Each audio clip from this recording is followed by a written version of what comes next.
Welcome back to another astonishing story from Olympics history. The vast majority of Olympic athletes are fine exemplars of sport. But sometimes people make it into the games who will stop at nothing, including cheating, to win. Here are some of the craziest cheating scandals that don't involve doping. At the 1984 Summer Olympics in Los Angeles, Puerto Rican Madeline de Jesus pulled a hamstring during the long jump competition. She was set to compete in the 4x400 relay just 6 days later, but quickly realized her injury would make that impossible. And that's when it hit her. Her twin sister, Margaret, who was also a sprinter, hadn't qualified for the Olympic team. Instead, she was cheering Madeline on from the stands. Madeline convinced Margaret to take her place. She gave her sister her uniform and credentials, and less than a week later, on August 11th, Margaret, ran her heart out, ensuring Puerto Rico qualified for the finals. And she would have gotten away with it too if it weren't for a meddling journalist from a Puerto Rican newspaper who had covered both sisters' athletic accomplishments for years and knew how to tell the two women apart. A beauty mark on one of their cheeks. Following an investigation by the Puerto Rican Olympic Committee, Madeline and Marguerite, the rest of their team, and the relay coach, all of whom were in on it, were given lifetime bans. The biggest cheat in the history of the Olympic Games might just be Soviet pentathlete Boris Onyszchenko.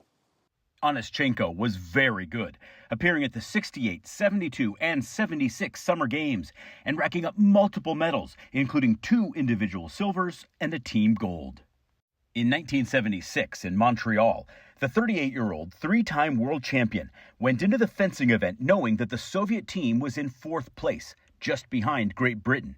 If Russia was to get onto the podium, they needed to take the British down. In a match against Britain's Adrian Parker, Onyszchenko was on fire, taking the Englishman down with a hit that registered on the electronic scoring system. In electric épée fencing, when the tip of a weapon is depressed with a force of 750 grams on the body of an opponent, it completes a circuit between the weapon, a body cord, and the electronic box on the other end of that cord. The buzzer indicated that Onyszchenko's blade made contact with Parker's chest, even though observers never saw the contact made. Next up for England was Jim Fox, and again the buzzer sounded. Onyszchenko speedily dispatched him. In the words of Shakespeare, a hit, a most palpable hit. Except that Onyszchenko hadn't hit Fox, who'd managed to leap out of the way. The Brits smelled a rat and complained to the officials, who examined Onyszchenko's weapon. Beneath a layer of leather in the sword's handle, they found a small electronic device and a button leading to a wiring system. All Onyszchenko had to do was press the button when he got close to his opponent, and the sensors in the arena registered a hit. Onyszchenko was booted from the Games in disgrace, forcing the USSR to have to pull out of the event. The British went on to take the gold. Boris Onyszchenko, as he soon became known, was nearly thrown out of a window by the Russian volleyball team, who accused him of shaming the entire nation. Once back in the Soviet Union, he was called before Brezhnev, the Soviet leader, for a personal scolding. He was expelled from his day job as a decorated soldier in the Red Army and forced to pay a 500-ruble fine, equivalent to several months' pay. Onyszchenko was last seen driving a taxi in Kyiv. This last story is a lot more complicated than it at first seems.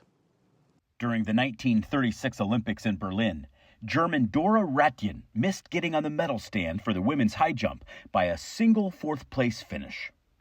2 years later, after setting a women's high jump record, it was revealed that she was actually a he. Many years later in life, Dora, now going by Heinrich, claimed the Nazis ordered him to pose as a woman, quote, for the sake of the honor and glory of Germany. That's the short and simplistic story that you'll find on a number of websites. But the real story is a lot more complex. Dora was born intersex. Their parents chose to raise their child as a girl. As they moved into their teenage years, Dora began competing in sports, where they found great success. And like any teenager would be, Dora was far too embarrassed to discuss their condition with anyone. Though friends found it odd, Dora refused to be seen naked in the communal shower. But none of those friends suspected anything. When Dora was 20, they began looking more and more masculine. A train conductor told local police that there was a man dressed as a woman on his train. Dora was arrested. Their documents revealed, however, that they were a woman, and so a doctor was summoned to get to the bottom of things. After an examination, the truth came out. The prosecutor dropped the charges if Dora stopped competing. Their sporting awards were returned. Dora was actually relieved. While their parents had raised them to be a girl, they'd always felt like a man. Dora changed their name to Heinrich and was issued a new ID and work papers. Several decades later, a British tabloid paper asserted, without evidence, that Heinrich was part of a Nazi plot to dominate the Olympic Games and had received feminizing injections. None of it was true, but the story spread around the world, including the U.S., where it appeared in Time magazine, getting more and more embellished each time. A movie in 2009 asserted that the entire thing was a ruse to replace a Jewish athlete with a, quote, secret weapon. Multiple historians, including some who even worked as advisors on the film, called it a work of pure fiction.